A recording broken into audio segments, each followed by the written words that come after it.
Dear students, कैसे हैं आप। चलो आज हम पढ़ते हैं फर्स्ट लेसन का जो बचा हुआ भाग था। अब से पहले जितने भी मैंने वीडियो दी थी उसमें मोस्टली मैंने लेसन को कवर कर दिया। अब हम पढ़ते हैं आज सांख्यिकी का कार्य, कि सांख्यिकी क्या क्या कार्य करती है और सांख्यिकी का महत्व।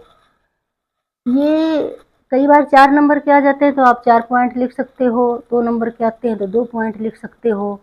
ज़्यादा डिटेल में ये नहीं आता, लेकिन फिर भी मैं आप लोगों को ये दोनों क्वेश्चन बहुत अच्छे से समझा दूंगी। अब ये देखो,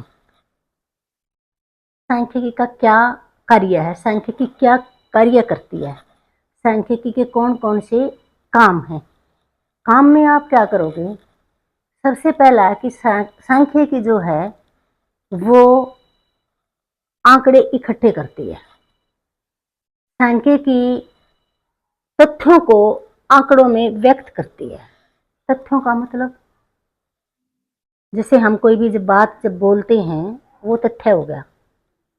उस बोलने को जब हम आंकड़ों के रूप में दिखाएंगे तो वो सांख्यिकी हो गया। तो सांख्यिकी तथ्यों को आंकड़ों में प्रस्तुत करती है। जैसे अगर मैं कहूँ कि भारत की जनसंख्या अत्यधिक बढ़ रही है, इसके बजाय अगर मैं कहूँ कि भारत की जनसंख्या 2001 में 102 करोड़ थी और 2011 में 125 करोड़ होगी, तो ये सांख्यिकी है। नंबर 2, जटिल आंकड़ों को सरल बनाना। सांख्यिकी जटिल आंकड़ों को सरल बनाती है। सरल कैसे बनाती है, उसका वर्गीकरण करके, उसको सारिणी में दिखा के, जो आंकड़े हैं उसको वो सरल बना देती है ताकि एक सिंपल और साधारण व्यक्ति भी उसको आसानी से समझ सके। तीसरा है हमारा आंकड़ों को संक्षिप्त रूप में प्रस्तुत करना। संक्षिप्त रूप में प्रस्तुत करने का मतलब होता है कि वे बहुत लंबे चौड़े जो आंकड़े होते हैं उनको हम छोटे रूप में किस प्रकार प्रस्तुत करेंगे। जैसे मान लो जैसे किसी भी एक बहुत बड़ा स्कूल है जिसमें 4-5 हज़ार बच्चे हैं और हमें वहाँ उन बच्चों के अंक लेने हैं, तो हम एक टेबल बना लेते हैं कि 0 से लेकर 20 तक कितने बच्चों ने नंबर लिए, 20 से लेकर 40 तक कितने बच्चे हैं। अगर हम बहुत लंबी टेबल बनावें तो उसकी बजाय हम उसको छोटा कर लेते हैं, संक्षिप्त कर लेते हैं, समझने योग्य बना लेते हैं। तो आगे है आंकड़ों की तुलना करना। सांख्यिकी के द्वारा हम आंकड़ों की तुलना कर सकते हैं। जैसे मान ले 2 देशों की जनसंख्या की तुलना कर दी, चीन की जनसंख्या 2001 में इतनी थी और भारत की जनसंख्या 2001 में इतनी है। अब है आंकड़ों को विश्वास करने योग्य बनाना। जैसे अगर मैं कहूँ कि धूम्रपान करने से लोगों को कैंसर होता है, इसकी बजाय अगर मैं कहूँ कि धूम्रपान करने से कैंसर होने के कारण इस वर्ष इतने व्यक्तियों की मृत्यु हुई, तो लोग उस पर विश्वास कर लेंगे कि हाँ भाई धूम्रपान करने से तो कैंसर होता है, इतने आदमी मर गए, तो वो विश्वास करने के योग्य बनाती है। तो ये इसके महत्व हैं। मैं तो एक बार दोबारा फिर मैं आप लोगों को बता देती हूँ। तथ्यों को आंकड़ों में प्रस्तुत करना मतलब जो हम बात कहते हैं उसको अंकों में बताना। जैसे एक मैं कहूँ कि एक स्कूल में बहुत ज़्यादा विद्यार्थी हैं, उसके बजाय मैं कहूँ कि इस स्कूल में 4,500 विद्यार्थी हैं और साथ वाले स्कूल में इतने विद्यार्थी हैं, तो वो एक समझ की बात हो जाएगी। अंकों में हम उसको लिख सकते हैं। जटिल आंकड़ों को हम सरल बना सकते हैं। आंकड़ों को फिर हम सारिणी द्वारा स्पष्ट रूप में प्रस्तुत कर सकते हैं। आंकड़ों की तुलना कर सकते हैं, मतलब 2 देशों की जनसंख्या की तुलना कर दी, 2 देशों की आय की तुलना कर दी, तो उसको तुलना करने के योग्य बनाते हैं और आंकड़ों को हम विश्वास करने के योग्य भी बनाते हैं। अब नेक्स्ट जो हमारा है वो है सांख्यिकी का महत्व।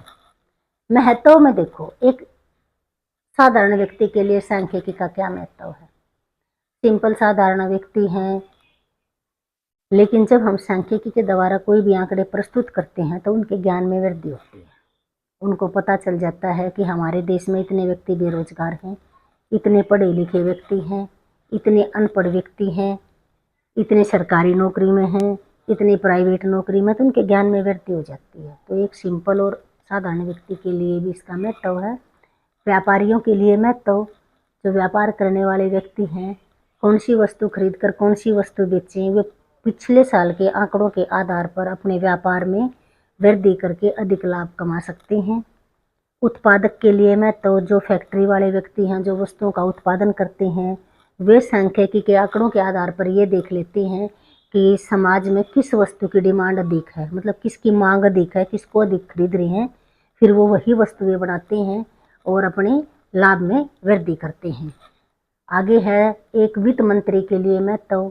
वित्त मंत्री जो देश का बजट बनाता है, वो सांख्यिकी के आंकड़ों के आधार पर ही बजट बनाता है कि कौन से क्षेत्र में कितना पैसा दिया जाए, किस क्षेत्र को उभारा जाए, जो नीचे था उसको ऊपर उठाने के लिए किस पर कितना टैक्स लगाना चाहिए, किसकी कितनी आर्थिक सहायता करनी चाहिए। ये एक वित्त मंत्री के लिए सांख्यिकी के आंकड़ों के आधार पर ही वो अपना बजट तैयार करता है।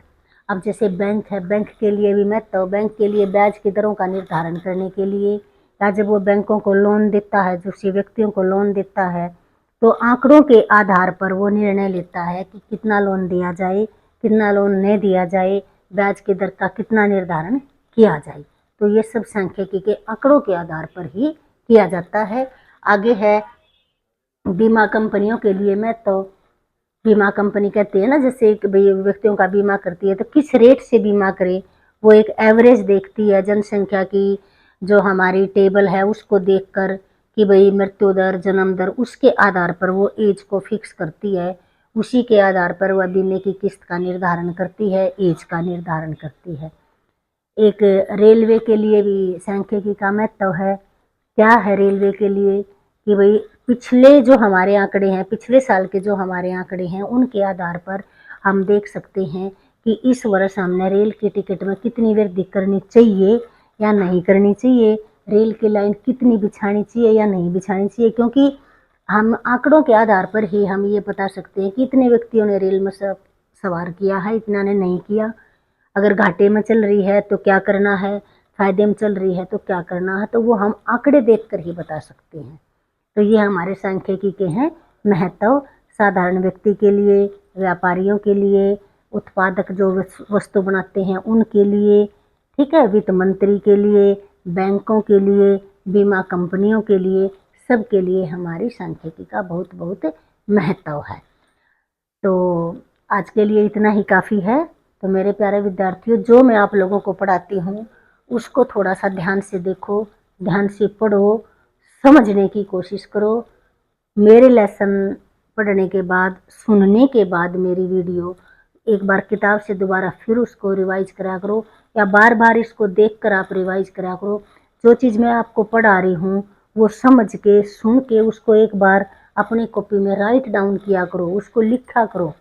अब जैसे मैंने आप लोगों को ये मैथ और कार्य बताए हैं तो आपने समझ लिया, लेकिन इसको फिर क्या करना है, वीडियो ऑफ करके इसको कॉपी में लिख के देखो। फिर आप देखोगे हाँ मैं बीच में 2-4 भूल गई, फिर दोबारा उसको देखो।